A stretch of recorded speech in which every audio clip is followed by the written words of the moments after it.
And change is in the air.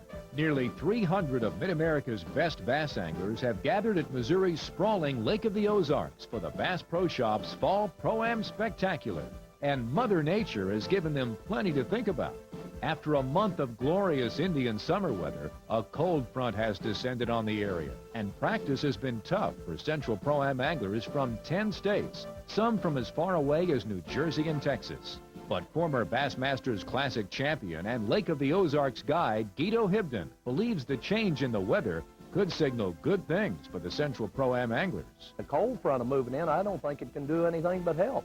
I mean, really, they've kind of been in one of these. I've never seen the water temperature this time of the year be 70 degrees, but it's 69, 70 degrees out there all over the lake. And our best fishing is usually whenever the water gets about 50 to 55. Dion Hibden, himself a former Bassmasters Classic champion, believes the problems for the Pro-Am anglers will be complicated by the low water level, which has been running several feet below normal because of a long summer drought. The lake's very low right now overall, and that kind of eliminates a lot of good fishing water over the whole vast area of the lake, and that's kind of a tricky deal because it's the time of the year where the fish want to be shallow, so they kind of have to relocate on different kinds of structure and different things. So it'll still be a good tournament, but it's not going to be easy by no means. One angler for whom practice has been eventful is Pro-Am veteran Al Ronji. I've been practicing throwing a deep diving crankbait, that Excalibur fat-free shad, making a new color. It's they call it a glow color. It's kind of fluorescent, but it don't show up fluorescent in water to the human eye. And I've been throwing that on some real long points up on some of these creeks. Been catching quite a few good keeper fish on it, and then Tuesday afternoon, about 2 in the afternoon, bright sunshine. I had a 10-pounder come up, and I just cranked the bait along, and the bait just dead stopped like I hit a brush pile. And I kept pressure on it, and the line started moving out to deep water. Worked on it for about 4 or 5 minutes. She didn't want to come in at all, and got her up next to the boat. And my goodness, you could stick both your hands in her mouth. She was just a monster. She weighed about 10 pounds. And, we took the hooks out and got her right back in the water. The morning of day one dawns chilly and overcast with temperatures in the mid-30s, and the Pro-Am anglers know they'd better bundle up, especially if they're making the long run up the Osage River. Randall Hudson won the Lake of the Ozarks Pro-Am in September, fishing a 10-inch plastic worm around boat docks. But now that pattern is long gone. Hudson caught only 2 fish in practice, so he's trying a variety of lures to see what the Lake of the Ozarks bass will hit. Pro-Am veteran Tim Sonato almost always does well at Lake of the Ozarks, and this year seems to be no exception. Today he's fishing a soft plastic jerkbait around docks and bluffs, and by mid-morning, he's well on his way to a limit. If he can get a big fish to go with the others he's catching, he can put himself in position to be among the Day 1 leaders. Farther up the Osage River, Troy Akins is up to his old tricks again. He's pitching a jig around boat docks and doggedly pursuing a limit. But so far, the morning has been tough for Akins. He's getting strikes all right, but all the bass he's catching are small. The same is true for 2000 Angler of the Year Jimmy Davis. He's working areas similar to Akins with a variety of lures and already has 3 keepers. But like Akins, all the fish he's caught have been small. A month before this tournament, Toby Hartzell won the Pro-Am Championship on Oklahoma's Fort Gibson Lake. And this morning, Hartzell would love to be back there. He hasn't been able to establish a good jig bite, so he's working a variety of lures, trying to scratch out a limit and stay in contention. Dave Munganast and amateur partner Gary Whiteley are pitching jigs around boat docks, and so far the pattern is working. Munganast already has a small limit, and now he's hoping for a big fish that could move him to the top of the Day 1 standings. Whiteley already has 3 keepers, and if he can manage to catch another one like this, he too is certain to be among the amateur division leaders. Frank Dippes won 2 Central Pro-Am events in the amateur division, but he's fishing this event as a pro, and so far it's been a humbling day. Divis has caught plenty of fish, but none have been long enough to make the Lake of the Ozarks 15-inch minimum. Tom Kaler is also making his Pro Division debut, and things are going slightly better for him. He already has 2 solid keepers fishing a long ridge in the Grand Glaze arm of the lake. The day is going even better for amateur partner Derek Jones, who's already landed this solid 4-pounder. And if he can keep this up, he's putting himself in position for his best Central Pro-Am finish ever. When the Pro-Am anglers return to Public Beach number 2 for the afternoon weigh-in, Bob Jorgensen gets things started with a bang. All right, he's got a limit here. Here is going to be your leader in the amateur division, folks. 11 points. Settle down, settle down. 15 pounds, mark it. After Central Pro-Am Tournament Director Don Berry takes over the mic from Ernie Daughtery, Andy Gill, who won the amateur division title at the Fall Pro-Am in 1999, comes to the scales. You got 4 more to go with that? I wish. He's got 2 fish total, but you've got a good kicker in there, young man. 7.25 pounds. A short time later, Justin Kaywood moves into second place with 4 solid bass weighing a total of 10.8 pounds. Then, this tournament's definition of big bass is changed once and for all when Jimmy Keeter comes to the scales. Ladies and gentlemen, this is a big fish for the amateur division. Let's see what she's going to go. Bob Jorgensen, look out, 7.15 pounds. A new leader in the amateur division. Big bass hunt right here. Looky here. Looky, what a fish, ladies and gentlemen. In the Pro Division, Steve Olive is one of the first to weigh in. Put your hands together. New leader in the Pro Division, Steve Olive. A short time later, Troy Akins moves into contention with a limit weighing 12.4 pounds. And so does Joe Bennett, who has 11.15 pounds. Guido Hibden has a limit, but all his fish are small, and he ends the day with 9.65 pounds. Then, Rufus Harris comes to the scales with this magnificent 7-pounder to take over the Pro Division Big Bass League. Then it's Kirk Fisher. He's got 4 fish. Look at this bag of fish, ladies and gentlemen. It's pushing. Oh, looky here. 15.50 pounds. Put your hands together for Kirk Fisher, a new leader in the Pro Division. Next is Gary Carrier. He's going to weigh one for a big bass here. It's got to weigh over 6.85 pounds. Not quite 5.40 pounds. You got 4 more to go with her, Gary? Yes, sir. You got 4. Quite as good as that one, though. No, I wish. Okay, we're going to see what these fish are going to weigh here. 5 fish. Looky here. 16.50 pounds. A new leader in the Pro Division, ladies and gentlemen. Finally, Pro Division Rookie of the Year, Jerry Weisinger, comes to the scales. Let's see. Hey, we've got a limit here. Look out. 16.50 pounds is leading this. Looky here, ladies and gentlemen. 17.35 pounds, a new leader in the Pro Division. At the end of the first day, Oklahoman Jerry Weisinger sits atop the Lunker Lure Pro-Am scoreboard with 17.35 pounds. Fellow Oklahoman Gary Carrier holds down second place with 16.5 pounds, while Kirk Fisher, Jimmy Davis, and Rick Holmgren round out the top 5. In the rest of the top 10, Jackie Davis and Steve Olive are tied for 6th with 13.15 pounds, but they have only a slim lead over Mark Weezy, Troy Akins, and John Kramer. In the amateur division, Bob Jorgensen holds down the top spot with 11.15 pounds. Justin Kaywood is close behind in second place with 10.8 pounds, but Charlie Bogard, Brent Chenoweth, and James Borer are hot on his trail. In the rest of the top 10, it's close all the way, as less than a pound separates Jimmy Keeter in 6th place from Larry Stevie in 10th. Stay tuned for exciting Day 2 action. We'll be right back. It's now time for Bass Fishing My Way. Helpful hints from some of Central Pro-Am's top competitors. Brought to you by Daylight Donuts, the best donuts around. There are few anglers as capable with a jig as 1998 Lake of the Ozarks winner Jim Akins. And there's always a lot to learn when he explains how he fishes a jig his way. Everybody looks at it as a simple bait, but a jig is really a real complicated bait because of the way fish bite it.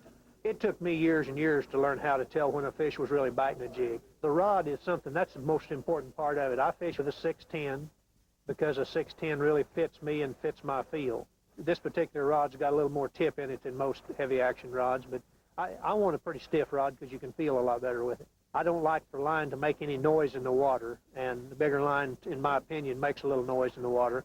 I fish with Tournament Series trilene line. It's photochromic, is what it's called. It's a kind of a gold-colored line, and it's supposed to be invisible under the water. Well, I need to be able to see my line because so many of these times the line will just move a little bit, or you just get an idea that the fish is there. The morning of day 2 is chilly and overcast, just like the day before. But the Pro-Am anglers understand this is their last chance of the year, and they're determined to make the most of it. That's especially true for day 1 leader Jerry Weisinger.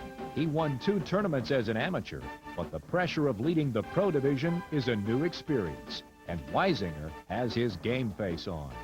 Weisinger and amateur partner Steve Bingham begin the day in the areas where Weisinger caught his day 1 limit, fishing crankbaits and jigs around boat docks. But this morning, the cold front seems to have finally affected his fish. The going is much tougher than the day before, and unless he can find a way to get them to bite, his lead is very much in jeopardy. Gary Carrier was in 2nd place after day 1, but today he's having the same experience as Weisinger. The fish that bit so aggressively the day before have turned off, and regardless what Carrier does, they simply won't bite.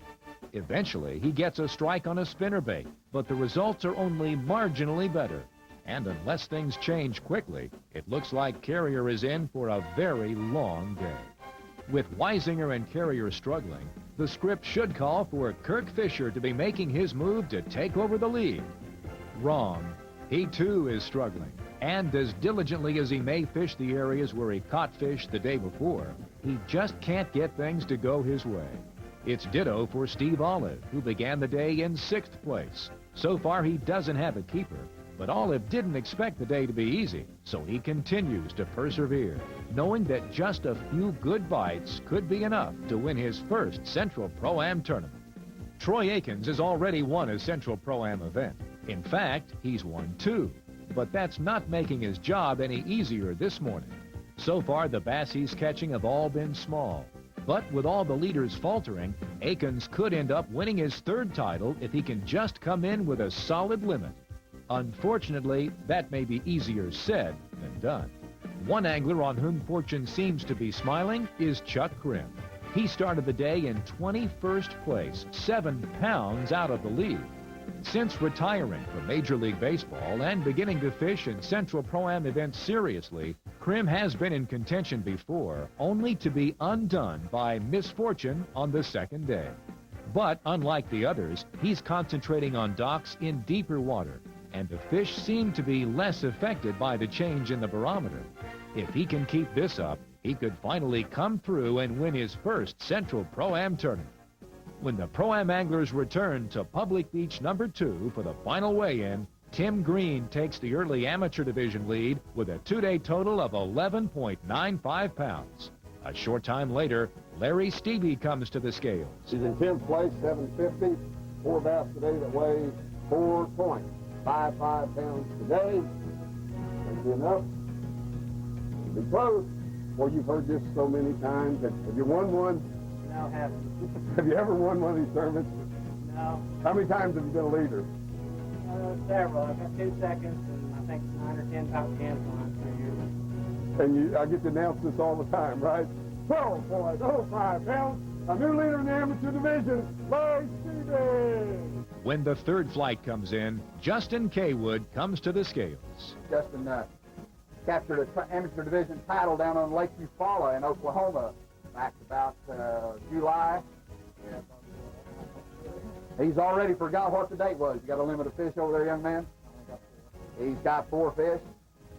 Looky here. Looky here. 8.85 pounds. We've got a new leader in the amateur division, ladies and gentlemen. 19.65 pounds, Justin Kaywood. In the pro division, Toby Hartzell has only 3 fish and falls short of overtaking first-day leader Jerry Weisinger.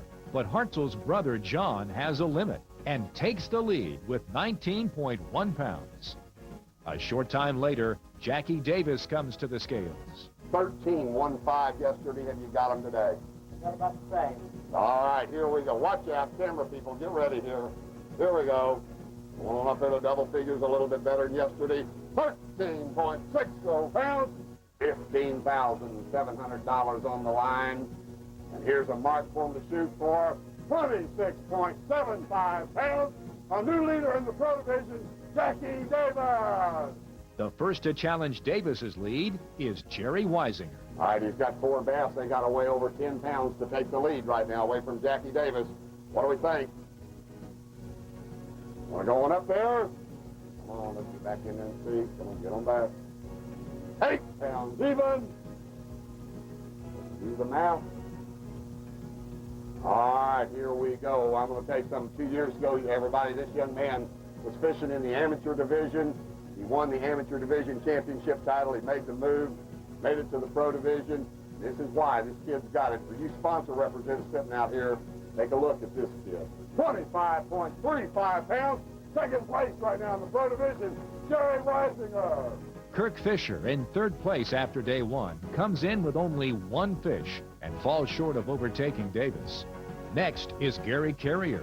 16.50 pounds yesterday. And he got, whoa! Bigger fish, here it goes. Not going to get Rufus Harris's big bass, 5.40. Ooh, buddy, but that's worth at least 2 regular keepers right there. You got the limit, you say? Yeah. Oh, yeah, he's got a limit. Camera people, get ready here. Oh, my goodness. Look out. Look out. Look out. 15.15 pounds. It's official now. Gary Carrier wins his first Central Pro-Am tournament with a 2-day total of 31.65 pounds. 5 pounds behind on the Lunker Lure Pro-Am scoreboard is runner-up Jackie Davis, with Steve Olive, Jerry Weisinger, and Rick Holmden rounding out the top 5. In the rest of the top 10, Troy Akins leads the way in 6th place, but it's close all the way as he finishes with only a narrow lead over Howard Buning, Butch Still, Ron Ainsworth, Dave Barker, and Chuck Krim. In the amateur division, Justin Kaywood wins his 2nd Central Pro-Am title of the year with a 2-day total of 19.65 pounds. Like Carrier, he has a 5-pound edge over his closest rival, Keith Sedberry, but it gets tight after that, with Charlie Bogard, Andy Gill, and Patrick Priesmeyer completing the top 5. In the rest of the top 10, Robert Ernst leads the way in 6th place, with Larry Stevie, Tim Green, Tim Lerzel, and Bob Jorgensen close behind. Stay tuned for tournament winning tips from Gary Carrier. We'll be right back. You can use to catch more fish. Brought to you by Ranger Boats, where they still build them one at a time. I'd been over here the last 2 weekends, and I won a tournament 2 weeks ago, and I knew I was on some pretty good fish, but there wasn't a lot of bites. And last weekend I came over and fished a tournament circuit, and I didn't do very good. I missed a couple opportunities early, and then I struggled all weekend. And so I told the wife I wasn't going to practice. I was just going to come back and fish and the tournament like I did 2 weeks ago, so I wouldn't get discouraged. And I just came back and fished a couple of weeks ago, the same pattern, and it happened to hold up this time. I got my 13 or 14 good bites and culled a couple and got fortunate to win. I tried to fish as many docks as possible yesterday because I knew they'd been getting beat up the last 2 or 3 weeks over here real bad, and so I want to cover as many docks as possible the first day before they got beat up. And I caught quite a few of them off the docks yesterday, and then today I started on them again, and I fished about 3 hours of docks this morning. I didn't do any good, so I changed it up, and the wind was blowing finally, and anytime the wind gets blowing this time of year on those points, then the fish will load up on them. And my, I don't know, 3rd or 4th cast with a crankbait, I caught a 540, and so I knew they were up on those points, so I just started fishing as many windy points as I could because everybody was seen to be concentrating and beating up the docks. I tried to do anything that's different than everybody else. I mean, if everybody says docks, then I'll go fish something different. If everybody's fishing something different, I'll go do docks. To win a big tournament, you about got to do something different, it seems like anymore. There's too many good fishermen and too much pressure on the lakes. I've been fishing a few Central Pro-Ams here for a few years, and I just wanted to win one and get that off my back. And I about won one at Grand. I got beat by, I think it was 0.05 of an ounce or something here a few months ago, and I just, that never did really digest. If I wouldn't have got snake bit down at Grand Lake, I would have thought I had a heck of a chance to win this when I caught that 540, but I don't know. I just couldn't stand to watch and listen up here, so I tried to hide back here as much as possible until I was praying Ernie wasn't going to start yelling, "There's your new leader in the pro division." Hey, thanks for being with us on the Fishing Magazine television series. Until next time, y'all take care and good fishing. The Fishing Magazine television series is brought to you by Ranger Boats.